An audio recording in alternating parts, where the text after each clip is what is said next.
إن الحمد لله نحمده ونستعينه ونستغفره ونعوذ بالله من شرور أنفسنا ومن سيئات أعمالنا من يهده الله فلا مضل له ومن يضلل فلا هادي له وأشهد أن لا إله إلا الله وحده لا شريك له وأشهد أن محمدا عبده ورسوله يا أيها الذين آمنوا اتقوا الله حق تقاته ولا تموتن إلا وأنتم مسلمون يا أيها الناس اتقوا ربكم الذي خلقكم من نفس واحدة وخلق منها زوجها وبث منهما رجالا كثيرا ونساء واتقوا الله الذي تساءلون به والأرحام إن الله كان عليكم رقيبا يا أيها الذين آمنوا اتقوا الله وقولوا قولا سديدا يصلح لكم أعمالكم ويغفر لكم ذنوبكم ومن يطع الله ورسوله فقد فاز فوزا عظيما وإن خير الكلام كلام الله وخير الهدي هدي محمد صلى الله عليه وسلم وإن شر الأمور محدثاتها وكل محدثة بدعة وكل بدعة ضلالة وكل ضلالة في النار أما بعد.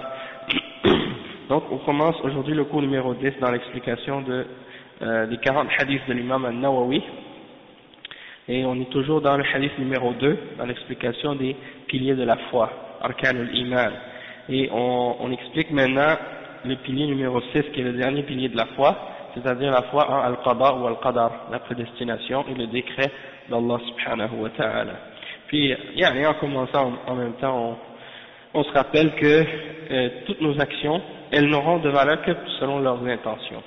Donc, on demande à Allah subhanahu wa ta'ala de purifier notre intention pour tout ce qu'on fait, que ce soit uniquement pour Allah subhanahu wa ta'ala, et en même temps aussi, on espère que Allah subhanahu wa ta'ala mette les récompenses de ces bonnes actions qu'on est en train de faire dans notre balance au jour de la résurrection. Comme ça, Inch'Allah, on aura des hasanat en plus au jour de la résurrection, et puis cette science qu'on a appris qui est bénéfique, Inch'Allah, et bien si on l'applique, et bien on a encore plus de bien qui va en découler. Donc Inch'Allah, on espère qu'Allah nous accepte dans cet effort qu'on essaie de faire ensemble.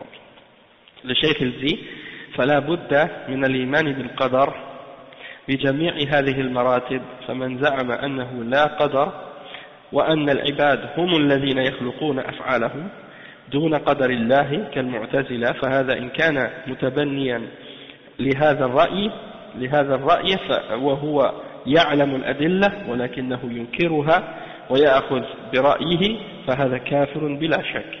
أما إن كان مقلدا أو جاهلا فهذا يبين له فإن أصر على الكفر بالقدر فإنه يحكم بكفره ولكن إن كان جاهلا أو كان مقلدا فهذا لا يكفر من أول الأمر وإنما يبين له ويشرح له الأمر فإن رجع فالحمد لله وإن أصر فإنه يكون كافرا. Donc, comme on a expliqué au dernier cours, on a expliqué les choses qui sont reliées avec la foi en la prédestination, en al-Qadar. On a expliqué les 4 degrés. On a expliqué que il faut croire premièrement qu'Allah subhanahu wa ta'ala il sait tout éternellement, le passé, l'avenir et le présent, le passé, le présent et l'avenir, tout ce qui existe, tout ce qui existe et tout ce qui n'existe pas, Allah subhanahu wa ta'ala le connaît. Maintenant, il l'a écrit par la suite dans la table préservée, tout est écrit, tout ce qui va se produire jusqu'à la fin des temps, Allah subhanahu wa ta'ala l'a fait mettre par écrit. Donc ça c'est le deuxième degré. Ensuite, tout ce qui arrive, c'est ce qu'il a voulu. Donc si il veut quelque chose, ça se produit, et si il ne veut pas, ça ne se produit pas. Donc ça c'est le troisième degré, qui est la volonté d'Allah subhanahu wa ta'ala, et le quatrième degré qui est le fait qu'Allah subhanahu wa ta'ala est le créateur de tout ce qui existe, et tout ce qui existe est créé par Allah, il n'y a pas d'autre qui crée avec lui. Donc ces 4 degrés-là, on les a clarifiés avec les preuves et les exemples, puis on a expliqué d'autres détails aussi qui sont reliés avec la foi en la prédestination. Maintenant, le cheikh il explique que la personne qui est musulmane, elle doit croire en tous les piliers de la foi, et il doit croire en la prédestination dans tous les 4 degrés qu'on vient de mentionner. Celui qui croit qu'il n'y a pas de prédestination et que les êtres humains sont libres et qu'ils font eux-mêmes leurs actions et qu'il n'y a pas de prédestination du tout comme les Mu'tazila par exemple, alors celui qui a cette croyance-là et qui l'adopte comme étant sa croyance et qui a cette opinion-là, qui renie la prédestination, alors qu'il connaît les preuves de la révélation à ce sujet-là, et qui continue malgré ça à les nier, alors il préfère son opinion personnelle et il rejette les preuves et il nie la prédestination, alors celui-là il est un kafir. Il n'y a pas de doute à ce sujet-là. Toutefois, si c'est une personne qui est muqallid, c'est-à-dire une personne qui suit quelqu'un aveuglément, il a appris sa religion de quelqu'un, puis il le suit aveuglément, ou bien il est par exemple ignorant, il ne connaît pas la question de qadar, dans ce cas-là, il faut lui expliquer.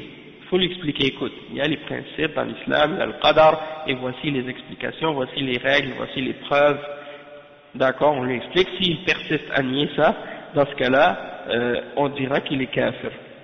Parce qu'il a rejeté la foi en la prédestination. Donc dans ce cas-là, on va nier, s'il persiste à nier après avoir eu la connaissance, après qu'on lui ait expliqué, il sera kafir.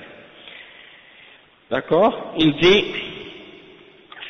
walakin, in kana jahilan, mais si c'est un ignorant, ou si c'est quelqu'un qui a suivi quelque chose qu'il a entendu de quelqu'un d'autre, qui est considéré comme étant une référence dans la religion, qui lui avait dit par exemple non, il n'y a pas de prédestination et des choses comme ça, puis lui il l'a cru, il a accepté ça, et il était ignorant, donc tu lui expliques les choses, hein, tu lui clarifies, tu lui expliques tout ça.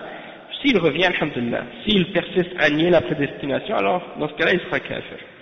Le cheikh dit ولا يكفي أن تؤمن بالقضاء والقدر بل لا بد أن تعمل ولا تتكل على القضاء والقدر وتقول إن قدر الله لي فسيحصل وإن لم يقدره فإنه لا يحصل ولا حاجة لي أو ولا حاجة إلي العمل أو ولا حاجة إلى العمل كما يقوله الجبرية، فهذا باطل، لأن الله أمر باتخاذ الأسباب وأمر بالعمل وأمر بالسعي في طاعة الله ولا يتكل الإنسان على القضاء والقدر، وإنما يعمل ويتحرك ويطلب الخير ويترك الشر يطلب الخير ويترك الشر، وهو لا يجازى عن القضاء والقدر، وهو لا يجازى عن القضاء والقدر وإنما يجازى على عمله وعلى كده وكسبه وعلى إرادته ونيته وقصده، فهو يحاسب على أعماله ويجازى على أعماله وإن كانت خيرا فخير وإن كانت شرا فشر.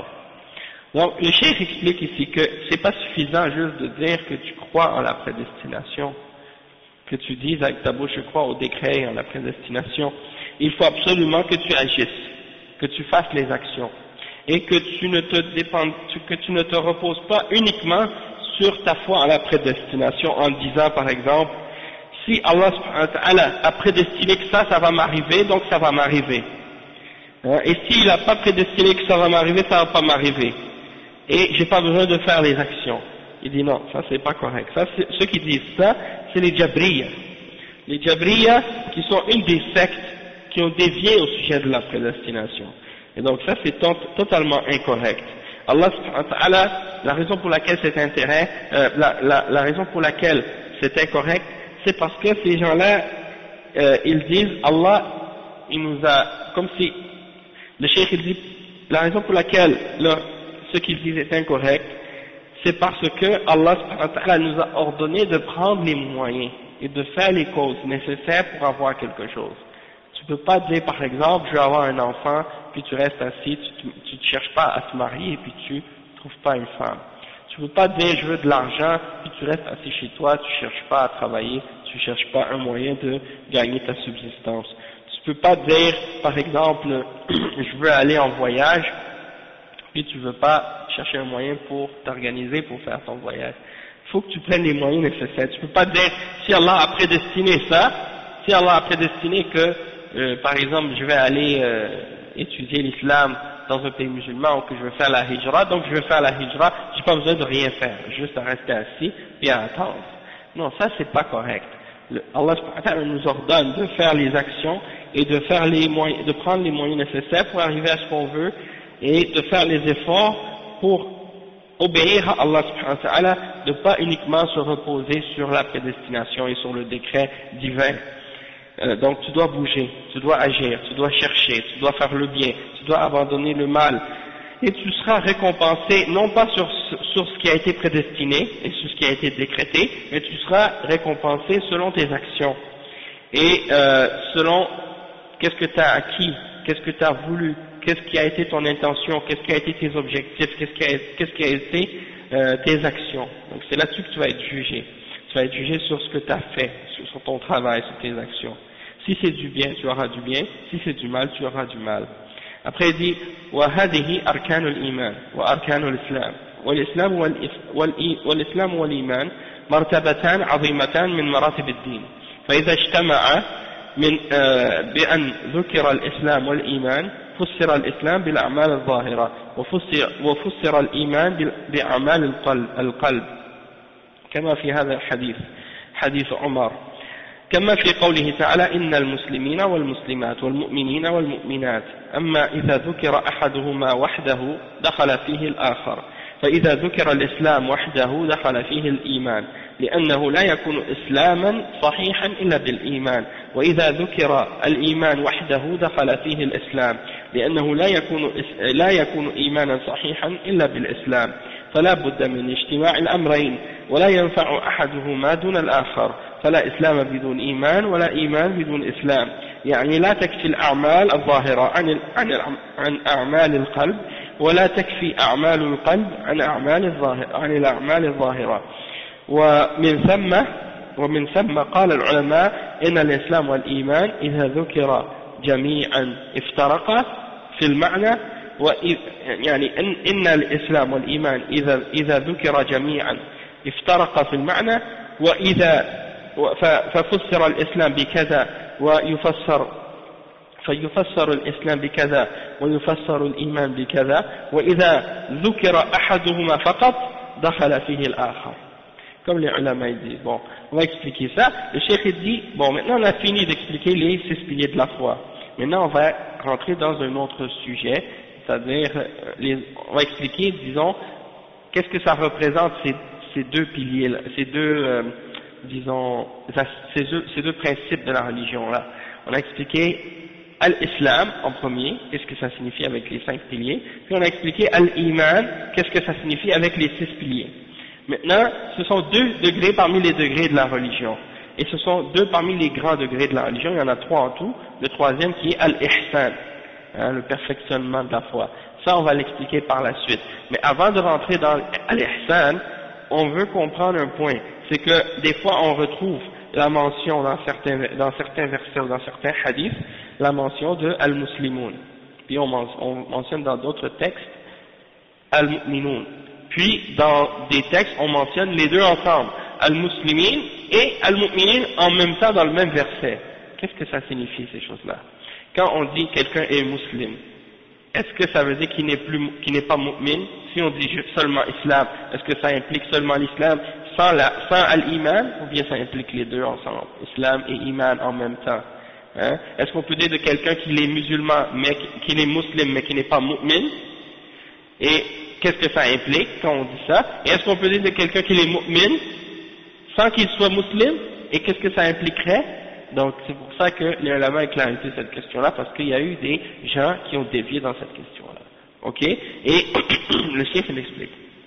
Il dit que si on mentionne le terme islam et le terme iman, la soumission et la foi, l'islam et l'iman ensemble, on les mentionne, alors on va expliquer que l'islam, ça comprend les actes extérieurs qu'on fait avec notre corps et les paroles qu'on dit avec notre langue.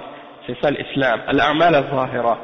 Et on va expliquer l'iman comme étant les actions du cœur et la foi qui est dans le cœur, tu vois. Donc c'est comme on le retrouve dans le hadith de Omar radiyallahu anhu qu'on vient de lire maintenant, et également dans le verset dans le Coran, dans Surat al-Ahzab, le verset 35. Allah subhanahu wa ta'ala, il dit par exemple les musulmans et musulmanes, les croyants et les croyantes. Donc il mentionne les musulmans et les croyants dans le même verset. Ça veut dire quoi? Ça veut dire que ceux qui font les actes de l'islam en apparence et qui ont la foi dans leur cœur. Ça implique l'extérieur, les actions extérieures et les actions intérieures. Mais dans d'autres textes, on les mentionne séparément. c'est-à-dire on va mentionner le terme muslimin tout seul, puis dans un autre verset ou un autre hadith, on va mentionner tout seul le mot mu'minin. Qu'est-ce que ça veut dire? Le cheikh dit amma idha dhukira ahaduhuma wahdahu, si on le mentionne un tout seul dans un texte, sans qu'on mentionne l'autre, si on mentionne islam tout seul ou si on mentionne al-iman tout seul, l'un rentre dans l'autre. Ça veut dire ce terme-là va englober les deux significations ensemble. Donc si on dit par exemple musulman ou islam tout seul, ça implique les actions extérieures et la foi à l'intérieur du corps en même temps. Et si on mentionne le mot iman tout seul, ça ne va pas impliquer seulement la foi comme de dire je crois en les anges ou au jour dernier ou en Allah au jour dernier ou au livre, aux prophètes, aux messagers ou à la prédestination. Ça ne veut pas juste dire ça, ça veut dire ça et en plus les actions du cœur, les actions du corps, les actions extérieures. Le mu'min, c'est celui qui pratique, hein? C'est pas seulement celui qui dit j'ai la foi dans le cœur puis je fais rien, hein? Comme il y en a qui disent aujourd'hui, la foi c'est dans le cœur, puis par la suite ils vont faire tous les péchés qu'Allah a interdits, puis ils vont s'éloigner de toutes les choses qui sont ordonnées par Allah dans la foi. Donc ça c'est une contradiction. Donc c'est pour ça que le cheikh explique que si les deux sont mentionnés séparément, et qu'on trouve juste un de ces deux termes-là dans un hadith, ou dans un verset, alors l'un explique l'autre. Il dit, parce que l'islam ne peut pas être acceptable s'il n'inclut pas la foi. L'islam ne peut pas être valable sans la foi. Donc sans iman, il n'y a pas d'islam. Et sans islam, il n'y a pas d'iman. C'est ça que ça veut dire. Donc si on mentionne iman tout seul, l'islam rentre dedans parce qu'il ne peut pas y avoir de foi correcte sans les actions extérieures et sans l'islam, et donc il faut que les deux soient réunis ensemble. Et ça va pas te profiter, un va pas te profiter sans l'autre. Tu peux pas avoir l'islam sans foi non plus. Et donc tu peux pas avoir de foi sans islam. C'est-à-dire tu peux pas avoir juste les actions extérieures sans les actions du cœur, sinon c'est le nifaq, c'est de l'hypocrisie. Tu dis, tu fais les actions, mais tu crois pas dans ton cœur. Ça s'appelle nifaq. Ça s'appelle l'hypocrisie. Puis tu peux pas non plus avoir les actions du cœur sans les actions. Tu peux pas avoir non plus les actions du corps, les actions du cœur sans les actions du corps. Tu dis par exemple, j'ai la foi dans mon cœur, mais je pratique rien.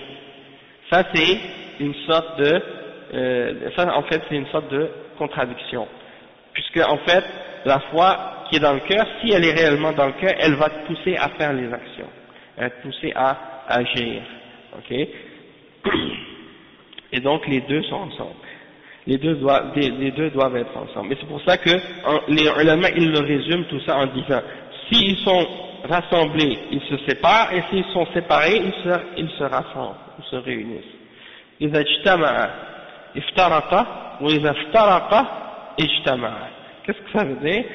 Ça veut dire que l'islam et l'iman, s'ils sont mentionnés ensemble dans un même verset ou dans un même hadith, ils sont séparés dans leur signification, ils ont des significations différentes. Un implique les actions extérieures, un explique les choses qui sont dans le cœur. Et si on les mentionne séparément, alors si on les mentionne séparément, un terme dans un hadith ou un verset et l'autre terme dans un autre hadith et un autre verset séparément, dans ce cas-là, on va dire que ils ont la même signification l'un et l'autre. Ils se réunissent dans leur signification, l'un rentre dans l'autre. Donc ça c'est à propos de ce sujet-là. ويأتي حينئذ حكم مرتكب الكبيرة من كبائر الذنوب التي هي دون الشرك. هل يقال له مسلم أو يقال له مؤمن أو لا يقال مسلم ولا مؤمن؟ أهل السنة والجماعة والمذهب الحق أن مرتكب الكبيرة التي دون الشرك يقال له مؤمن ولكنه ناقص الإيمان، فالإيمان يزيد بالطاعة وينقص بالمعصية كما دلت على ذلك الأدلة. قال تعالى إنما المؤمنون الذين إذا ذكر الله وجلت قلوبهم وإذا تليت عليهم آياته زادتهم إيمانا دل على أن الإيمان يزيد وليس هو شيئا واحدا. وقال تعالى ويزداد الذين آمنوا إيمانا. وقال ويزيد الله الذين اهتدوا هدى.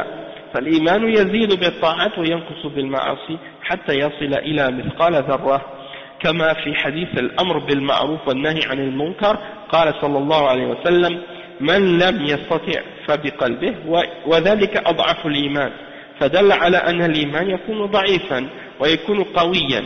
وفي الحديث أيضا الإيمان بضع وسبعون أو بضع وستون شعبة، فأفضلها قول لا إله إلا الله، وأدناها إماطة الأذى عن الطريق، والحياء شعبة من الإيمان، فدل على أن الإيمان فيه أعلى وفيه أدنى. Le cheikh dit également maintenant, une fois qu'on a compris cette question, vient la question de celui qui fait des grands péchés parmi les musulmans. Il fait des grands péchés qui sont moins graves que le shirk. C'est-à-dire il n'a pas fait de shirk mais il a fait un grand péché. Qu'est-ce qu'on dit à ce sujet-là? Est-ce qu'on dit que cette personne est un musulman? Ou bien on dit qu'il est un croyant? Ou bien on dit ni croyant ni musulman?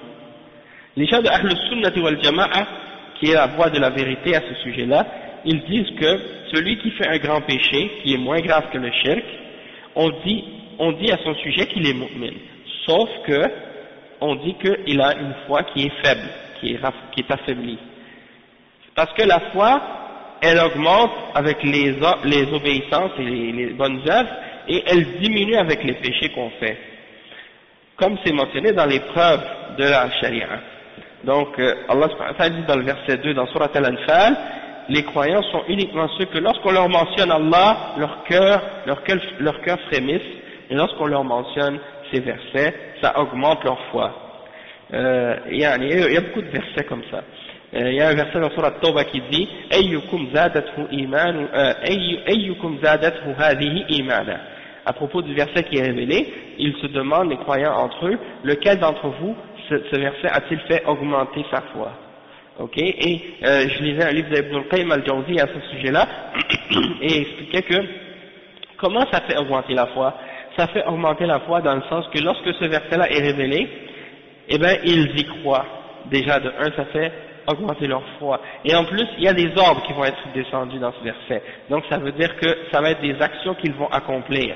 Et le fait qu'ils vont accomplir ces actions-là, ça va faire augmenter leur foi. D'accord? Et donc ça c'est des exemples comment la foi augmente à cause de ces versets et à cause du Coran. Donc aussi, il mentionne le verset que, ça c'est la preuve, le verset qu'on a lu, le verset 2 dans Surat Al-Anfal, c'est la preuve que la foi elle augmente.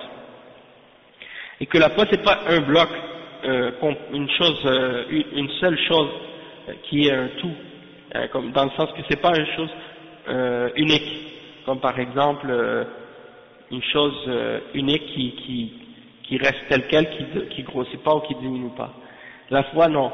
C'est quelque chose qui peut devenir grand comme les montagnes, ou qui peut diminuer petit comme une graine de moutarde, et même les ulama ont dit que ça peut même disparaître complètement.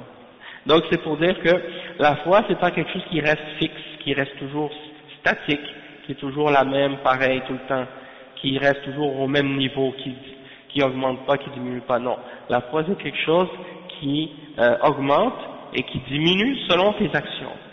Donc, il mentionne d'autres versets aussi, comme par exemple le verset 31 dans Surat Al-Muddathir, وَيَزْدَادُ الَّذِينَ آمَنُوا إِيمَانًا, c'est-à-dire que ça augmente ceux qui ont cru en foi. Pourquoi? Parce qu'il y a des gens de bid'a, comme les Murji'a et les Khawarij, eux ils ont expliqué qu'ils ont cru que la foi c'est un seul bloc, une seule affaire. Si tu le perds, tu perds tout au complet, et si tu l'as, tu l'as au complet. Tu ne peux pas diminuer ou augmenter, soit tu l'as ou soit tu l'as pas. Pour eux c'est comme ça. Donc si tu fais des péchés, ça y est, les Khawarij disent, si tu fais des péchés, ta foi est complètement perdue, au complet. Parce que tu as perdu une partie, donc tu as perdu tout. Et les Murji'a c'est l'autre extrême. Eux les Murji'a ils disent, peu importe qu'est-ce que tu fais comme péché, ta foi est toujours complète, toujours parfaite, et va jamais diminuer. Donc les Khawarij et les Murji'a sont à deux extrêmes à ce sujet-là. Tandis que les gens de Ahl Sunnah, ils disent non, la foi elle augmente et elle diminue, et ils mentionnent des preuves, comme les versets qu'on a lus. Et le verset aussi 76 dans Surat Maryam, Allah subhanahu wa ta'ala dit وَيَزِيدُ اللَّهُ الَّذِينَ اهْتَدَوْا هُدًى. Allah subhanahu wa ta'ala va augmenter en guidance ceux qui ont été guidés. فَالْإِيمَانُ يَزِيدُ بِالطَّاعَاتِ. Donc la foi elle augmente avec les bonnes œuvres et elle diminue avec les péchés jusqu'à ce qu'elle devienne comme on a dit une graine de moutarde ou un atome très très petit. Et ça c'est mentionné dans les hadiths qui mentionnent que Allah subhanahu wa ta'ala va faire sortir de l'enfer celui qui avait une graine de foi, une graine de moutarde de foi, ou bien même un atome de foi. Donc il va les faire sortir de l'enfer. Ça c'est la preuve que la foi peut diminuer jusqu'à ce qu'elle devienne une graine de moutarde. Et elle peut augmenter aussi. Donc après il mentionne le hadith du prophète sallallahu alayhi wa sallam à ce sujet-là. Il dit dans le hadith de l'ordonnance du bien et de l'interdiction du mal, comme le prophète sallallahu alayhi wa sallam l'a dit, et si tu peux pas le changer le mal avec ta main et avec ta langue, après tu le changes avec ton cœur, et ça c'est le minimum de la foi. Ça c'est la preuve que la foi peut devenir très très faible, et comme elle peut devenir très très forte aussi. Et il mentionne un autre hadith du prophète sallallahu alayhi wa sallam qu'on a déjà mentionné, qui dit que la foi elle a 70 et quelques branches ou 60 et quelques branches, et que la meilleure d'entre ces branches-là c'est de dire la ilaha illallah, et la moindre de ces branches-là c'est d'enlever quelque chose du chemin qui peut bloquer le chemin de quelqu'un. Et la pudeur, la timidité, la pudeur, ça c'est une des branches de la foi. Donc le cheikh il mentionne ça comme une preuve pour expliquer que la foi elle a un plus haut degré et elle a aussi un plus bas degré, qu'elle n'est pas un degré unique, d'accord? Et le cheikh il dit بخلاف المرجئة فإنهم يقولون الإيمان لا يزيد ولا ينقص وهو شيء واحد ولا يدخل فيه الأعمال وإنما هو في القلب فقط فهذا قول باطل بلا شك لأنه خلاف الأدلة وعلى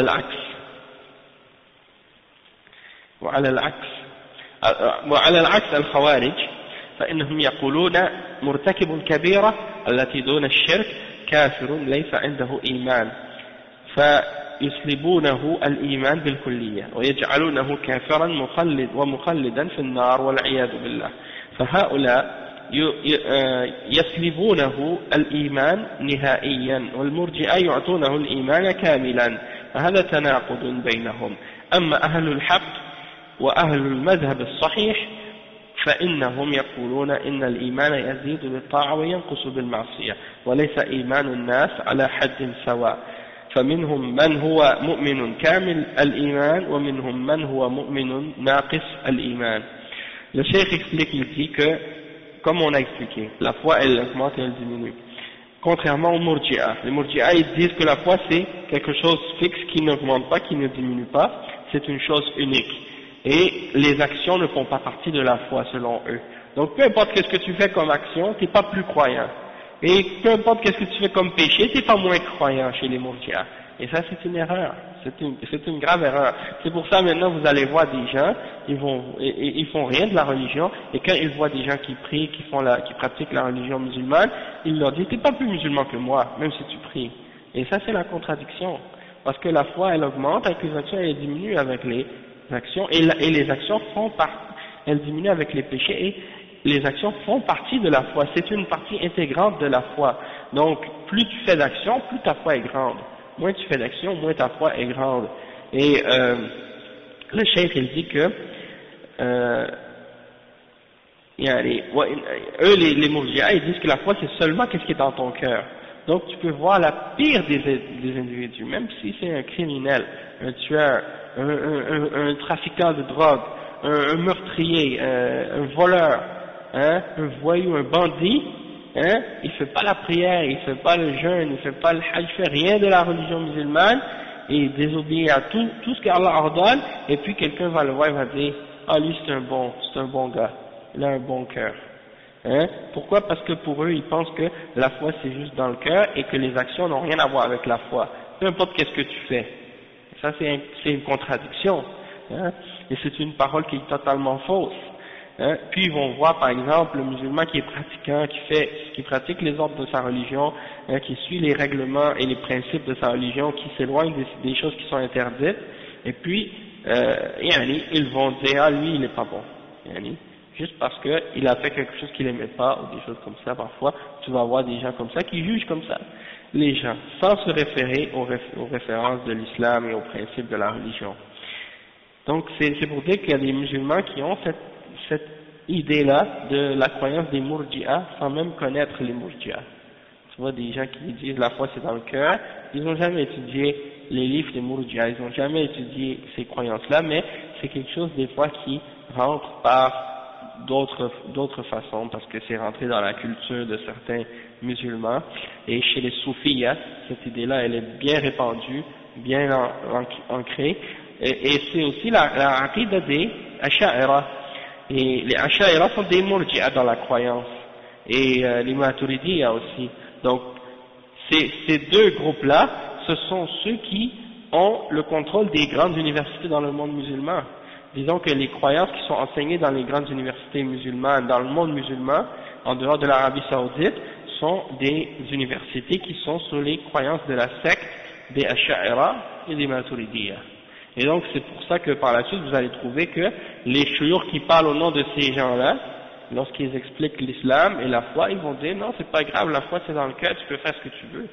Hein, c'est-à-dire ils vont dire ça c'est haram, mais si tu le fais ça fait pas diminuer ta foi, ou ça fait, si tu appliques l'islam, ça va pas faire augmenter ta foi plus. Et ça c'est une contradiction. Il dit wa ala al-aks al-khawarij. Les khawarij eux sont le contraire de ça. Les khawarij eux c'est des extrémistes. Ils disent que depuis que tu fais un grand péché ça y est, et même si ce péché-là c'est pas kufr et c'est pas shirk, hein, ils disent ça y est, t'as plus de foi, t'es plus croyant, t'es en dehors de l'islam. Peu importe qu'est-ce que tu as comme foi, comme pratique de l'islam, c'est pas grave. Si tu fais un grand péché, pour eux, tu sors complètement de la foi musulmane par la suite, et ils te déclarent kafir. Et ils te disent que tu vas être éternellement dans l'enfer par la suite. Que Allah nous protège de cet égarement. Il dit, il t'enlève ta foi au complet, complètement. Tandis que les Murji'a, eux, c'est le contraire. Si tu fais des grands péchés, ils te donnent la foi parfaite, complète. Et ça, c'est la contradiction. Mais les gens d'Ahl Sunnati wal Jama'a, qui est la vérité, qui est la voie correcte, eux, ils disent non. La foi, elle augmente et elle diminue. Elle augmente avec l'obéissance, elle diminue avec les péchés. Et les gens ne sont pas égaux dans leur foi. Il y en a des gens qui ont des foi plus fortes que d'autres. Tandis que les Murji'a, ils disent tout le monde a le même niveau de foi, entre les prophètes, les messagers, les anges, les hommes pieux, les savants de l'islam, les gens qui font des péchés dans la rue, qui désobéissent à Allah, ils disent tout le monde sont pareils, égaux dans la foi. Non, la vérité à ce sujet-là, c'est que il y a des divergences, il y a des degrés différents de foi, d'une personne à une autre.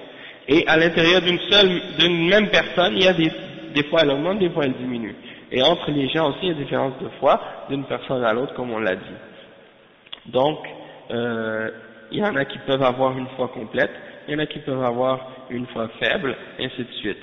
والمعتزلة جاءوا بطريقة جديدة فقالوا لا نقول إن مرتكب الكبيرة مؤمن ولا نقول إنه كافر بل هو في منزلة بين المنزلتين فمن أصول مذهبهم المنزلة بين المنزلتين أما إذا مات ولم يتب فهم مثل الخوارج يقولون مخلد في النار فيجتمعون مع الخوارج في عقوبته في الآخرة وأنه مخلد في النار وأما في الدنيا فأحدثوا لهم مذهبا ليس هو مذهب أهل السنة والجماعة وليس هو مذهب الخوارج وليس هو مذهب المرجئة أيضا فيقولون هو ليس بمؤمن ولا كافر هل هناك من ليس بمؤمن ولا كافر يمكن هذا في المجنون والصغير أما البالغ العاقل فإما أن يكون مؤمنا وإما أن يكون كافرا قال تعالى هو الذي خلقكم فمنكم كافر ومنكم مؤمن ومن لم يقل منكم ولم يقل منكم من هو ليس بمؤمن أو ليس بكافر ليس بمؤمن ولا كافر لم يقل هذا فهذا قول مبتدع ولا أصل له ولكن هذا هو الضلال فمن ترك الحق فإنه يبتلى بالمتناقضات ويبتلى بالباطل ويهيم على وجهه من غير دليل فهذه الأمور لا بد من معرفتها لأنها محط الجدال والكلام بين أهل السنة ومخالفيهم من أهل البدع الخوارج والمعتزلة والمرجئة وغيرهم. Le cheikh explique, il dit que il y a une autre secte qui a dévié sur la question de la foi, c'est les Mu'tazila. Ils sont venus avec une nouvelle voie. Et cette voie-là, c'est quoi? C'est qu'ils disent que celui qui fait des grands péchés, ils disent que celui qui fait des grands péchés n'est ni croyant ni mécréant. Il n'est pas croyant, il n'est pas mécréant. Il n'est pas mu'min, il n'est pas kafir. Ils appellent ça le degré entre les deux. Et ça fait partie des fondements de leur croyance, le degré entre les deux. Et ils disent que si quelqu'un, par contre, meurt sans se repentir de ce grand péché-là qu'il a commis, alors ils prennent la position des Khawarij, la même chose. Ils disent qu'il va être éternellement en enfer par la suite. Ça c'est, même s'ils ont une différence avec les Khawarij dans le verdict dans la vie d'ici-bas, après la mort, ils sont d'accord avec les Khawarij et ils disent qu'il va être éternellement en enfer. Donc ils sont d'accord sur la punition dans l'au-delà, qu'ils disent avec les Khawarij qu'ils seront éternellement en enfer. Mais dans la dunya, ils ont inventé une nouvelle position, une nouvelle voie, qui est contraire à celle des gens de Ahl Sunnah wal Jama'a, qui est contraire à celle des Khawarij et qui est différente de celle des Murji'a aussi. Donc, ils ne sont pas avec Ahl Sunnah, ils ne sont pas avec les Khawarij, ils ne sont pas avec les Murji'a dans la question du verdict de celui qui fait des grands péchés dans cette dunya. Ils disent, il n'est pas croyant, il n'est pas mécréant. Le cheikh il dit, est-ce que c'est possible que quelqu'un ne soit ni croyant ni mécréant? C'est pas possible. En principe, c'est soit que tu es croyant, ou soit que tu es mécréant. Excepté peut-être pour la personne qui est atteinte de folie, ou qui est un petit enfant, un bébé. Peut-être, tu peux dire qu'il est ni croyant ni mécréant, puisqu'il n'a pas sa raison. Dans ce cas-là, tu peux dire ça. Mais une personne qui a atteint l'âge de puberté, qui a sa raison, soit qu'il est croyant, soit qu'il est non croyant. Il ne peut pas être entre les deux. Et Allah, il le dit dans Surat At-Taghabun, il dit, dans le verset 2, dans Surat At-Taghabun, il dit, c'est lui qui vous a créé. Alors, parmi vous, il y a le croyant, et il y a d'autres qui sont mécréants. Il y a d'autres mécréants. Donc, soit tu es un ou l'autre. Tu ne peux pas dire je suis entre les deux ou je suis ni un ni l'autre. Alors, le cheikh il dit, Allah n'a pas dit, il y en a parmi vous qui sont mu'min, et il y en a d'autres parmi vous qui sont kafirs, et il y en a d'autres qui sont ni mu'min ni kafir. Allah n'a pas dit ça. Donc ça c'est la preuve que c'est une parole innovée, qui n'a pas de fondement dans la religion, et il dit mais toutefois, l'égarement, c'est ça ce qui amène des paroles pareilles. Quand les gens s'égarent, ils commencent à dire des paroles de ce genre, et ça ce qui arrive quand quelqu'un abandonne la vérité, il est puni par toutes sortes de contradictions, et ça fait partie des malheurs qui atteignent les gens de la fausseté et du mensonge. Donc, il retourne face à terre contre le fait qu'il n'a pas de preuve, il retourne face à terre sans preuve, humilié. Le chef il dit donc ça c'est des questions qui sont nécessaires, on doit les connaître ces questions-là, parce que c'est des questions au sujet desquelles il y a beaucoup de discussions et de débats et de paroles entre les gens de la sunna et les gens qui ont contredit la sunna parmi les groupes de bid'a comme les khawarij, les murji'a et les mu'tazila et les autres, et donc c'est important de connaître au moins quelque chose de ces sujets-là pour être capable justement de se préserver et de se protéger de l'égarement de ces différentes sectes. Après le cheikh il dit ثم إن جبريل عليه السلام قال للنبي صلى الله عليه وسلم. Donc là on a fini l'explication en ce qui concerne les deux premiers degrés de l'islam, al-islam ou al-iman. Maintenant on va rentrer dans al-ihsan, qu'est-ce que ça signifie. Cheikh il dit ثم إن جبريل عليه السلام قال للنبي صلى الله عليه وسلم أخبرني عن الإحسان. والإحسان هو المرتبة العليا، ومعنى الإحسان إتقان الشيء وإتمامه. قال تعالى الذي أحسن كل شيء خلقه، وإحسان العمل إتمامه وإتقانه. وإحسان الصنعة إتمامها وإتقانها ولهذا يقولون أنت تحسن كذا أو لا تحسن يعني هل تعرف هذا الشيء تماما أو أنك لا تعرفه donc le cheikh il dit que ensuite Jibril alayhi salam il demande une autre question au prophète Muhammad sallallahu alayhi wa sallam, il lui demande de l'informer au sujet de al-ihsan, et al-ihsan si on veut le traduire c'est le bien, mais aussi ça dit la perfection dans quelque chose. Quand tu fais quelque chose de la meilleure façon possible, quand tu maîtrises quelque chose, et c'est ça ce que ça veut dire, tu le fais très très très bien. Et le cheikh il dit c'est le plus haut degré dans l'islam, dans la religion c'est le plus haut degré. Al-ihsan ça veut dire que tu fais quelque chose avec perfection, avec excellence, que tu le fais de la façon la plus complète et la plus parfaite possible. Comme Allah subhanahu wa ta'ala il dit dans le verset 7 dans Surat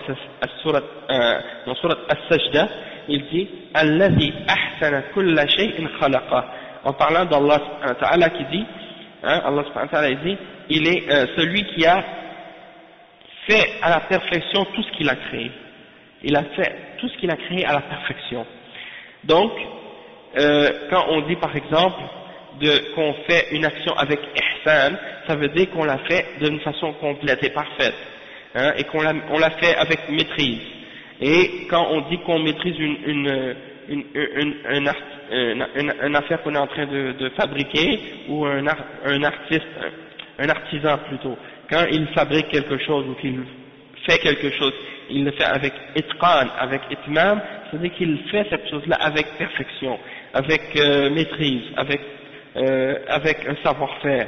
Et donc quand quelqu'un te demande est-ce que toi tu atuhsinu hadha ou la tuhsinu, ça veut dire est-ce que toi tu sais cette chose-là, tu sais la faire comme il faut, tu sais la faire parfaitement, ou tu ne sais pas la faire parfaitement.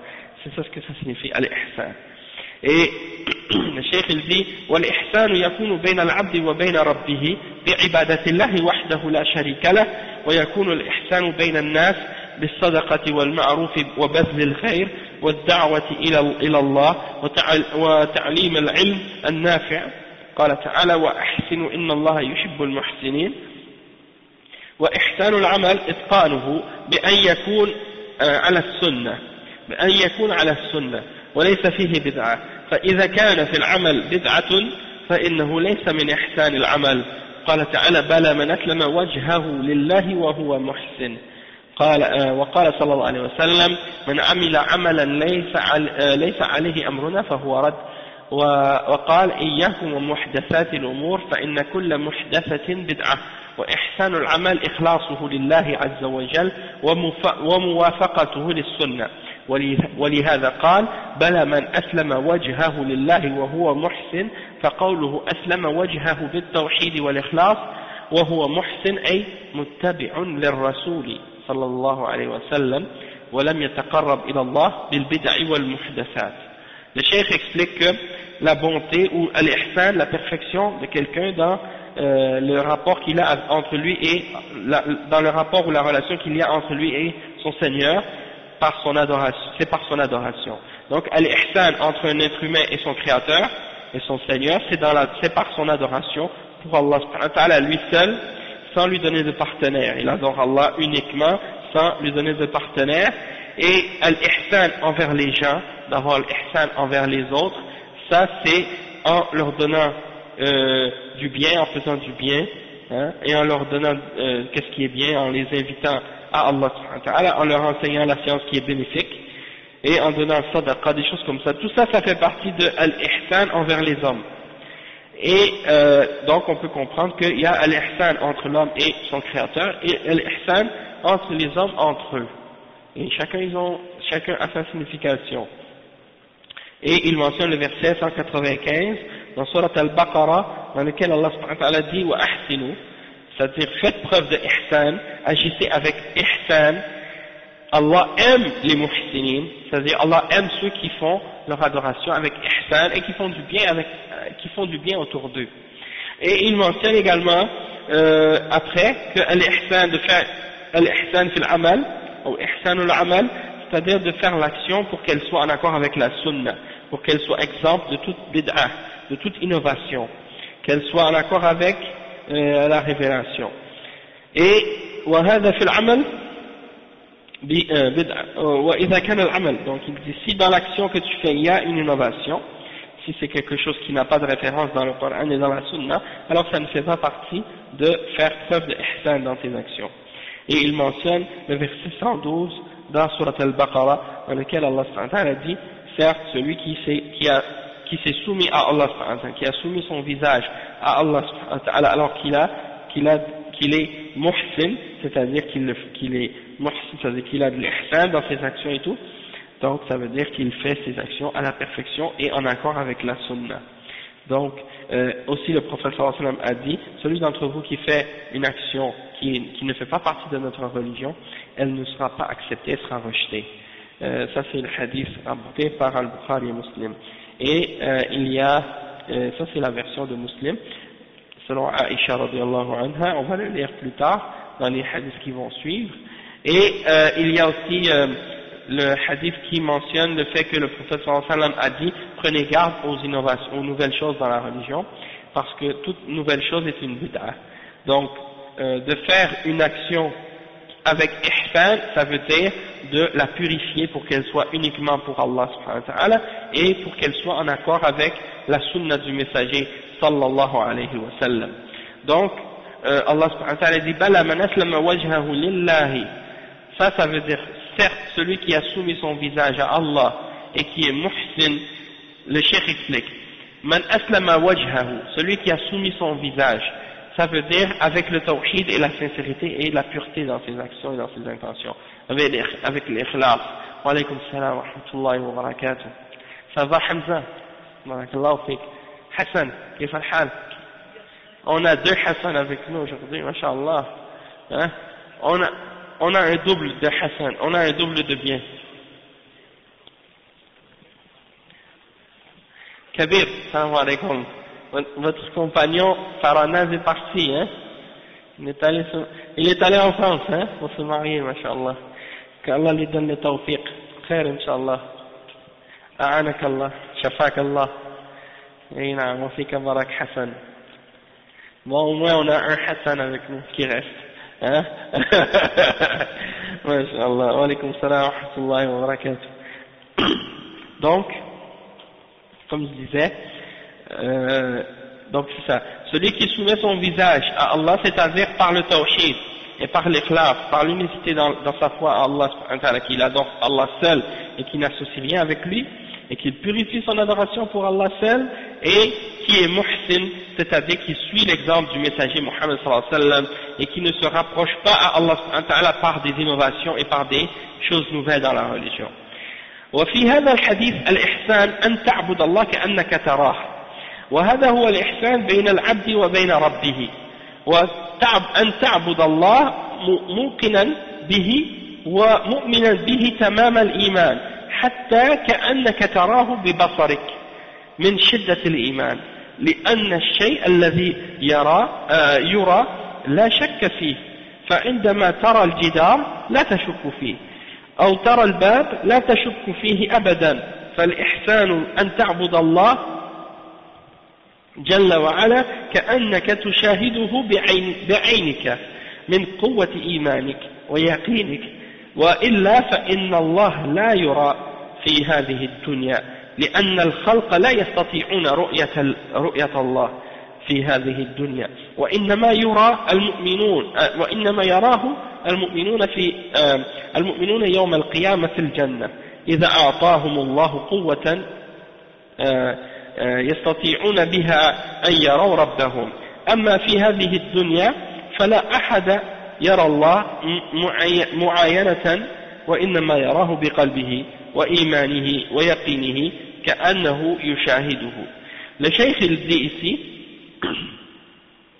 dans ce hadith, Al-Ihsan, quand le prophète Muhammad sallallahu alayhi wa sallam a répondu à Jibril, quand il lui a demandé à propos de Al-Ihsan, qu'est-ce que c'est? Le prophète sallallahu alayhi wa sallam a répondu, il lui a dit, c'est que tu adores Allah comme si tu le voyais. Et le cheikh explique que ça c'est d'avoir de l'Ihsan c'est l'Ihsan entre entre le serviteur et son Seigneur.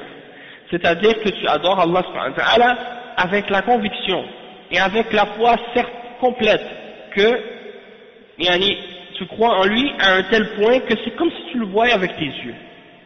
C'est ça al-ihsan dans l'adoration. Que tu arrives à un niveau de foi tellement élevé que quand tu adores Allah subhanahu wa ta'ala, tu l'adores comme si tu le voyais avec tes deux yeux. Hein? Et donc, il dit, parce que la chose que tu vois, tu n'as aucun doute à son sujet. La chose que tu vois, tu n'as à son sujet aucun doute. Si le cheikh il dit, si je te dis, par exemple, est-ce que tu vois le mur, tu vas dire oui.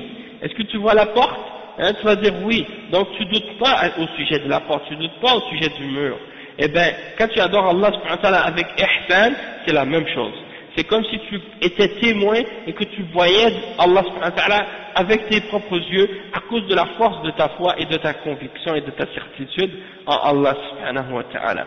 Sinon, on sait tous qu'on ne peut pas voir Allah subhanahu wa ta'ala dans cette dunya avec nos yeux, ça c'est pas possible.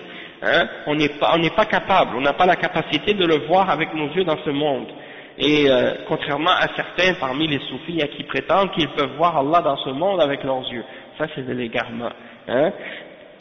Et le cheikh il dit, c'est uniquement au jour de la résurrection que les croyants vont pouvoir regarder Allah subhanahu wa ta'ala dans le paradis au jour de la résurrection.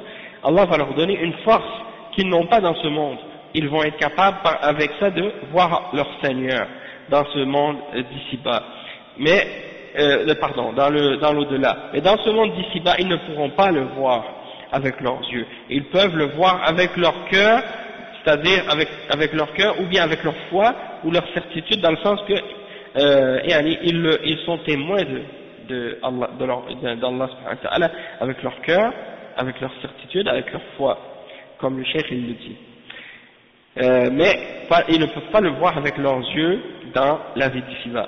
ولهذا لما سأل موسى عليه السلام قال ربي أرني أنظر إليك قال الله تعالى قال الله له لن تراني يعني في الدنيا لأن موسى عليه السلام لا يستطيع رؤية الله في هذه الدنيا ولا أحد يستطيع رؤية الله في هذه الدنيا لعظمته سبحانه وتعالى لأنه احتجب عن عباده بالنور كما في الحديث حجابه النور فلا أحد يرى الله في هذه الدنيا وإنما دلت الأدلة في الكتاب والسنة على أن المؤمنين يكرمهم الله يوم القيامة كما أنهم عبدوه في هذه الدنيا من غير رؤية له وإنما آمنوا به فإن الله يقر عيونهم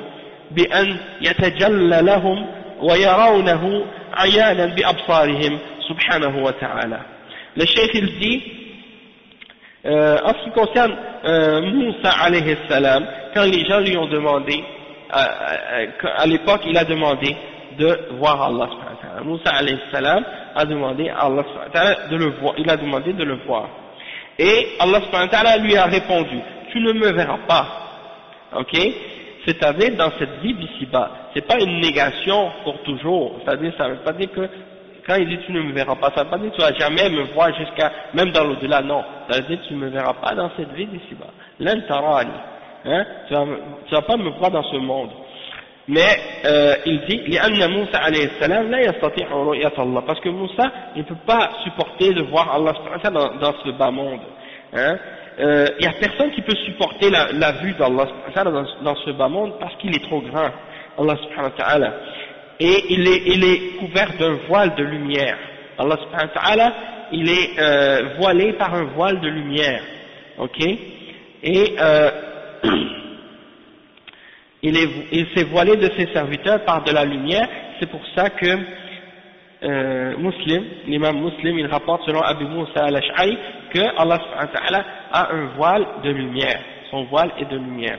Donc personne ne peut supporter de voir Allah subhanahu wa ta'ala dans ce bas monde. Et il y a un autre hadith qui mentionne même que si Allah subhanahu wa ta'ala levait ce voile, eh ben il aurait brûlé tout ce qui est dans ce monde.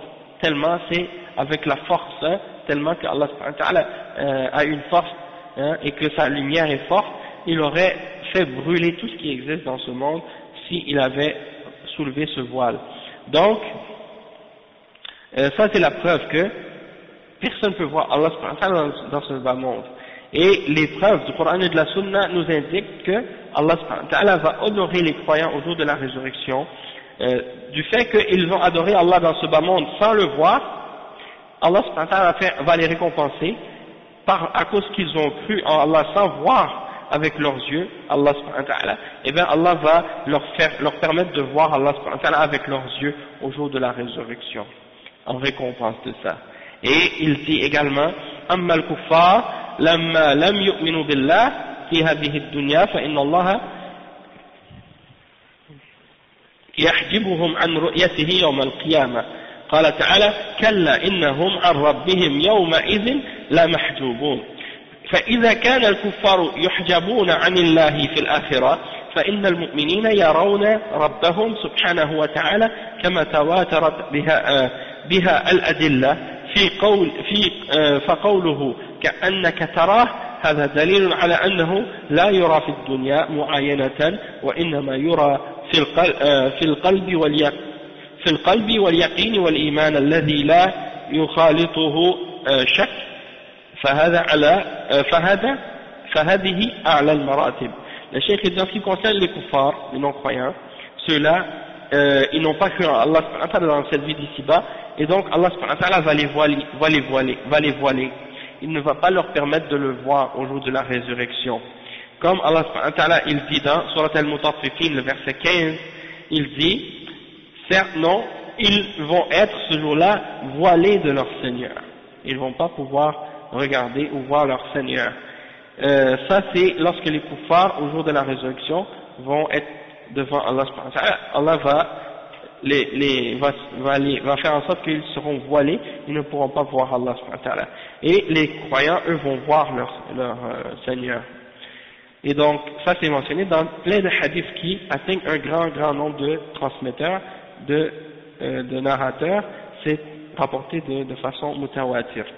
Cheikh il dit comme si tu le voyais, hein, il dit ça c'est quand le prophète sallallahu alayhi wa sallam a dit que tu adores Allah comme si tu le voyais, ça c'est la preuve que on ne peut pas le voir dans cette vie d'ici-bas, puisqu'il a dit comme si, il n'a pas dit que tu vas le voir, il a dit comme si tu le voyais, d'accord, et en même temps aussi c'est une preuve donc on va pas voir Allah subhanahu wa ta'ala dans ce bas monde, mais on peut uniquement le voir dans ce bas monde avec le cœur, avec notre conviction et notre foi. Si on a une foi qui n'est pas mélangée de doute, alors dans ce cas-là, on atteint le plus haut degré. Ça c'est le plus haut degré de la foi. Après le cheikh dit وبعدها مرتبة قال فيها صلى الله عليه وسلم فإن لم تكن تراه يعني لم تصل إلى هذه الدرجة من اليقين فإنه يراك. يعني فإنه يراك أي تؤمن باطلاع الله عليك وهذه أقل من الأولى ولكنها درجة عالية فتعبده مؤمنا كأنه يطلع عليك ويراك في جميع تصرفاتك فإنه يراك يعني اعتقد بقلبك واستحضر أن الله يراك ويطلع عليك وهذه مرتبة عظيمة ولا شك وهي تسمى مرتبة المراقبة مراقبة الله جل وعلا ولكنها أقل من الأولى. Le cheikh explique que ensuite il y a un autre exemple qui est mentionné dans les hadiths du prophète sallallahu alayhi wa sallam par la suite. Après il a dit donc en premier que tu adores Allah comme si tu le voyais. Puis ensuite il dit et si tu ne peux pas alors c'est comme si lui il te voit. Tu adores Allah comme si lui il te voit. Le cheikh dit c'est-à-dire si tu peux pas arriver à ce premier degré là de ihsan et de conviction et de certitude, alors tu l'adores comme si lui il te voyait, c'est-à-dire tu crois que Allah subhanahu wa ta'ala il te regarde, hein? Et ça c'est plus bas que le premier degré, mais c'est quand même un degré élevé aussi, que tu adores Allah subhanahu wa ta'ala en croyant en lui et en croyant qu'il te regarde et il t'observe et il voit tout ce que tu fais, hein? Même si tu es tout seul, et donc ça c'est que comme si tu le voyais. tu crois avec ton cœur et tu gardes dans ton cœur l'idée que Allah subhanahu wa ta'ala il te regarde et il est toujours présent en train de te regarder et qu'il observe tout ce que tu fais. Et ça c'est un degré très élevé, il n'y a pas de doute à ce sujet-là, et on l'appelle al-muraqaba. Ce niveau-là, ça s'appelle martabat al-muraqaba, c'est-à-dire le niveau où tu crois que Allah il te regarde, muraqabatullah. Tu crois que Allah subhanahu wa ta'ala il est en train de te surveiller, de te superviser, hein? Et comme quelqu'un dans cette vie d'ici-bas, il fait son travail quelque part, il sait qu'il y a une caméra qui le surveille, ou bien son superviseur qui le surveille, il va faire attention. Il travaille il fait plus d'attention. Tandis que celui qui est négligent, il laisse tomber. Il fait moins que ce qu'il devrait faire parfois. Et donc ça c'est des niveaux, des degrés, hein, que quand tu arrives à pratiquer ta foi de cette manière-là, c'est moins grand que si tu le voyais, que si tu adores Allah comme si tu le voyais, mais quand même c'est un degré qui est assez élevé aussi. Donc le cheikh il dit ensuite, donc al-ihsan, c'est entre le serviteur et son Seigneur. Hein?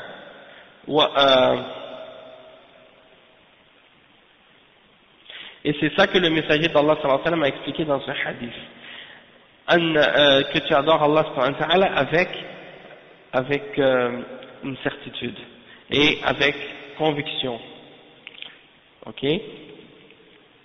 إما اليقين الذي جعله بين العبد إما اليقين الذي يجعل العبد كأنه يرى الله أو اليقين الذي يستحضر به العبد أن الله مطلع عليه ومشاهد لأعماله فلا ينحرف عن طاعته وإذا انحرف أو أخطأ فإنه يتوب إلى الله لأنه يعلم أن الله يغفر الذنوب ولا يقنط من رحمة الله عز وجل فالإنسان ليس معصوما ولكن إذا حصل منه مخالفة فإنه يبادر بالتوبة إلى الله ويعلم أن الله يتوب على من تاب ولا يأخذه القنوط واليأس من رحمة الله ولا يتلاعب به الشيطان حتى ييأس من رحمة الله وهو الإحسان.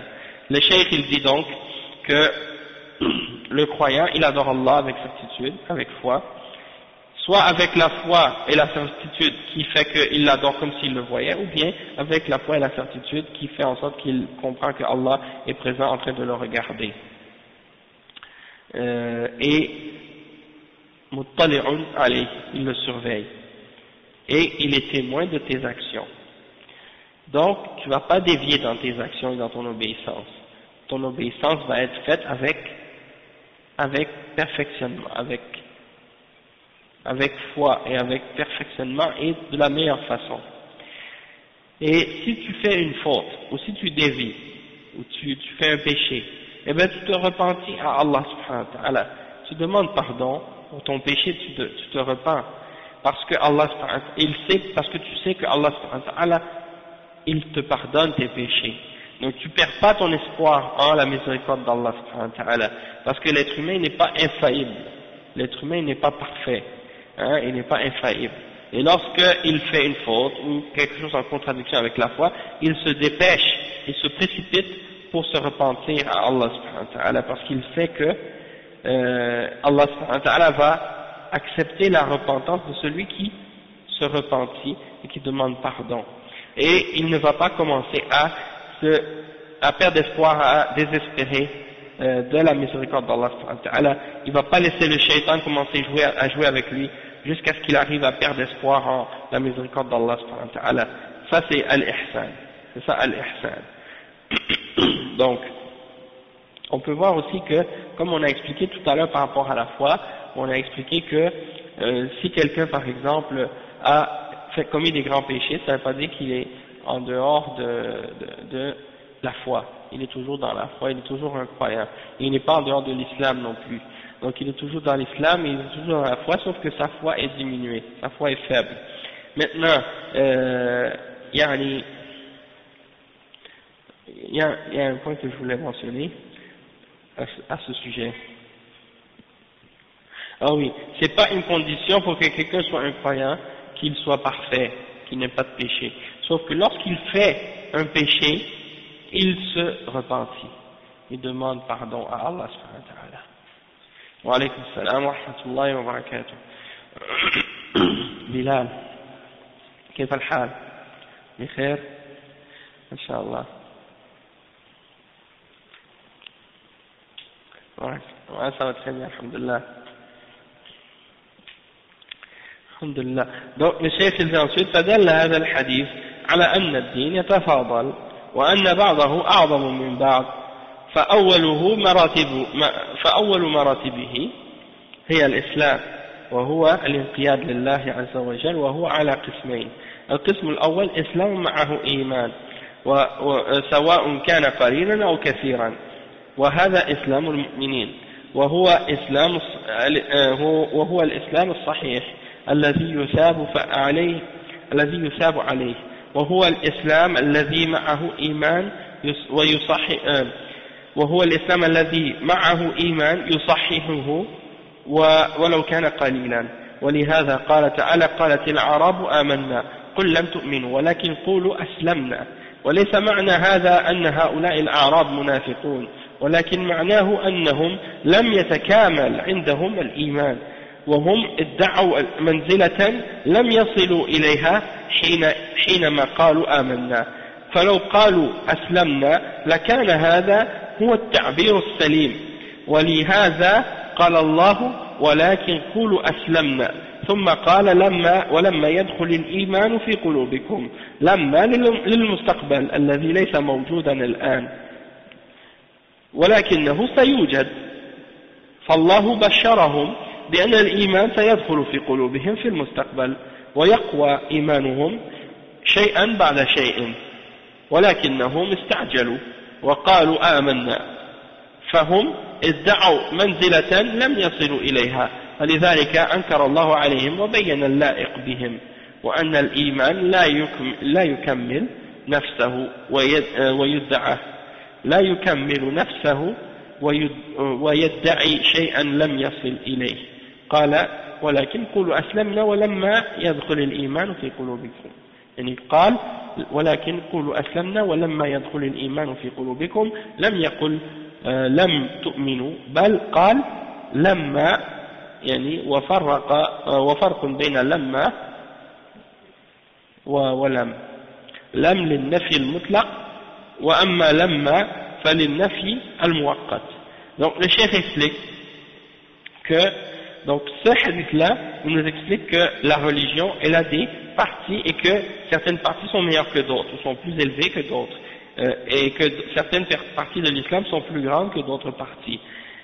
Donc le premier degré c'est l'islam et c'est la soumission à Allah subhanahu wa ta'ala, et il est divisé en deux catégories. Donc le mot islam ça signifie, comme on l'a expliqué, la soumission à Allah subhanahu wa ta'ala, et il est divisé en deux catégories.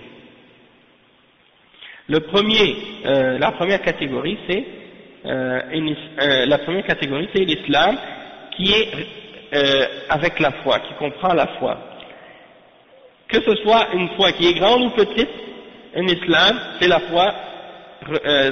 La première catégorie c'est l'islam qui est relié avec la foi, que cette foi-là soit grande ou petite. Et ça c'est la foi des croyants. Et c'est l'islam qui est correct. Et c'est l'islam qui sera récompensé de celui qui l'a eu. Et c'est l'islam qui est compris, c'est-à-dire qu'il y a une foi avec elle. C'est-à-dire celui qui pratique cet islam-là et qui a la foi en même temps. Que ce soit une foi qui est grande ou petite. Donc cette foi, elle vient faire en sorte que cet islam, elle est correcte. Et c'est pour ça que Allah dit dans le verset 14 dans Surat Al-Hujurat à propos des Bédouins. Les Bédouins sont venus, ils ont dit, on a cru, amanna, on a l'iman. Et Allah leur répond en disant, dis au messager d'Allah, lam tu'minu, walakin qulu aslamna. Dis pas on a cru, mais dites nous sommes soumis, nous avons accepté l'islam. Ne dites pas nous avons cru, mais dites plutôt nous avons accepté l'islam, on s'est soumis, on a accepté l'islam. Pourquoi il dit ça oui, un verset dans le Coran, verset 14 dans Surat Al-Hujurat. Ces bédouins-là, ils venaient de se convertir à l'islam. Ils arrivent devant les musulmans, devant le prophète sallallahu alayhi wa sallam, puis ils disent, on a l'iman, on a la foi, on est croyant. Et Allah subhanahu wa ta'ala a ordonné à son messager de leur répondre en disant, Qulu aslamna. Non, dites, nous nous sommes convertis à l'islam, nous avons accepté l'islam. Ok? Ne dites pas, nous avons cru. Dites, vous êtes convertis à l'islam. Pourquoi? Il dit ça ne veut pas dire que ces bédouins-là étaient des hypocrites. Non. Ça veut dire que leur foi, elle n'était pas encore complète. Ils viennent de se convertir, leur foi est neuve, leur foi est nouvelle, est fraîche encore, ils n'ont pas encore mûri dans leur foi, ils n'ont pas encore fait beaucoup d'épreuves dans l'islam, beaucoup de travail pour Allah, beaucoup d'efforts dans l'adoration et dans l'ibad. Donc leur foi, et ils viennent de rentrer, leur foi est encore petite. Et donc, eux, ils venaient pour essayer de prétendre que leur foi était déjà correcte, complète, comme les autres sahaba qui ont combattu avec le prophète sallallahu alayhi wa sallam, qui ont lutté pendant des années avec lui.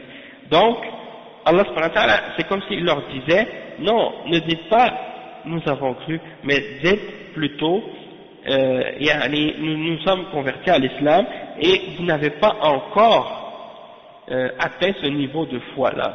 C'est-à-dire, dites, nous avons cru. Non, dites, et eux, ils ont dit, nous avons cru. Et Allah subhanahu wa ta'ala, il dit, s'ils avaient dit, nous nous sommes convertis à l'islam, ce serait une expression plus correcte. Ce serait une parole plus vraie, plus correcte. Parce qu'ils viennent de se convertir à l'islam, ils n'ont pas encore fait beaucoup d'efforts dans l'islam. Puis, c'est pour ça que Allah subhanahu wa ta'ala leur dit, dites, nous nous sommes convertis. Puis ensuite, il dit plus tard, c'est-à-dire, la foi, elle n'est pas encore rentrée dans votre cœur. Et le cheikh, il dit, lamma, c'est-à-dire, ça c'est pour l'avenir, pour le futur. C'est-à-dire que la foi n'est pas encore rentrée. Ça ne veut pas dire qu'elle ne va pas rentrer jamais. Ça veut dire qu'elle n'est pas encore rentrée pour l'instant, mais qu'elle va rentrer dans l'avenir. Ok? Et c'est pour ça que Allah, il leur annonce en fait qu'ils vont avoir la foi. Et que la foi va rentrer dans leur cœur dans l'avenir. Mais leur foi en ce moment, elle n'est pas encore assez forte. Donc, dans l'avenir, Inch'Allah, comme dans ce verset-là, il dit, dans l'avenir, votre foi va être renforcée, et que petit à petit, vous allez augmenter votre foi. Mais ils se sont précipités, ils se sont dépêchés à dire quelque chose alors qu'ils n'avaient pas encore atteint ce niveau-là.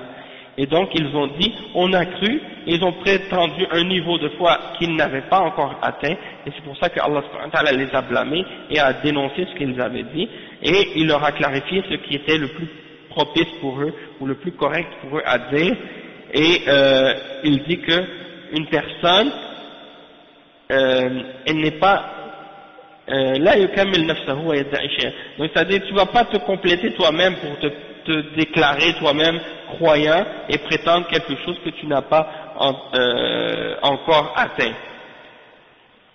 C'est ça, voilà tout ça, comme ne vous purifiez pas vous-même.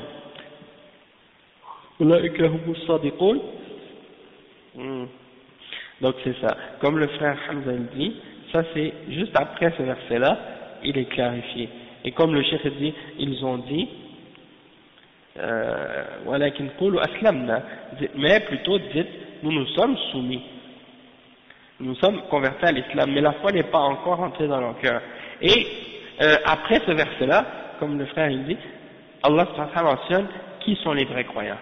إنما المؤمنون الذين آمنوا بالله ورسوله ثم لم يرتابوا. Les vrais croyants sont ceux qui ont cru en Allah et en son messager, puis qui n'ont pas douté, puis qui ont lutté avec leurs biens et leurs personnes dans le chemin d'Allah. Ceux-là sont les véridiques. Donc ça c'est pour compléter par la suite la définition de qui sont les vrais croyants, pour montrer que eux ils n'avaient pas encore atteint ce niveau-là. Mais dans le verset juste avant ça, il dit, mais dites, nous nous sommes convertis à l'islam parce que la foi n'est pas encore rentrée dans vos cœurs. Le cheikh il dit, Allah n'a pas dit vous n'allez pas croire ou vous n'avez pas cru, il a seulement dit lamma pour distinguer entre lamma et lam. Lam ça veut dire non, c'est une négation absolue, tandis que lamma c'est une négation temporaire. C'est-à-dire, vous n'avez pas encore la foi, mais vous allez l'avoir plus tard, Inch'Allah. Donc.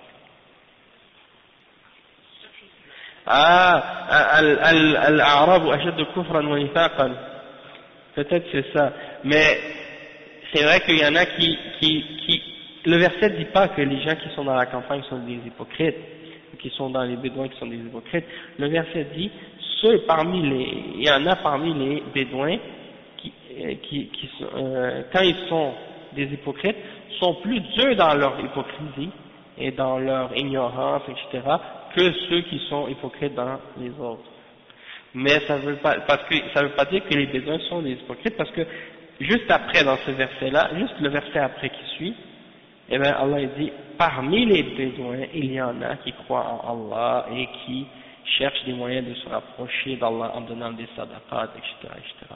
Donc c'est pas tous les bédouins qui sont mauvais, qui sont pas croyants, etc. Non, au contraire, il y en a des bédouins qui sont des bons mu'minines, qui sont des croyants, qui aiment la vérité, qui aimaient l'islam, qui aimaient le prophète Muhammad sallallahu alayhi wa sallam, qui défendaient la cause d'Allah.